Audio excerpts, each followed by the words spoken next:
السلام علیکم ورحمۃ اللہ وبرکاتہ۔ امید کرتے ہیں کہ آپ سب خیر و عافیت سے ہوں گے۔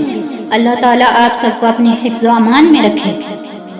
آج کی اس ویڈیو میں ہم بتائیں گے کہ حضرت علی رضی اللہ تعالیٰ عنہ حضرت فاطمہ رضی اللہ تعالیٰ عنہا سے کتنی محبت کرتے تھے۔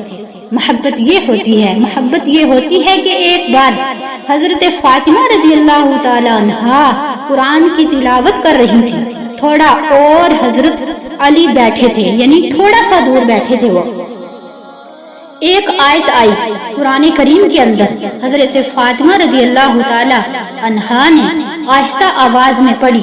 اس آیت کا ترجمہ یہ ہے کہ مرد 4 شادیاں کر سکتا ہے۔ جب انہوں نے یہ آیت آہستہ پڑھی، حضرت علی رضی اللہ تعالی عنہ نے مسکرا کر جواب دیا، فاطمہ فکر مت کرو، میں صرف تم سے ہی محبت کرتا ہوں اور میری زندگی میں تم ہی ایک ہی رہو گی۔ یہ ہوتی ہے محبت۔ آج کل ہم بھی محبتوں کا اظہار کرتے ہیں۔ السلام علیکم ورحمۃ اللہ وبرکاتہ۔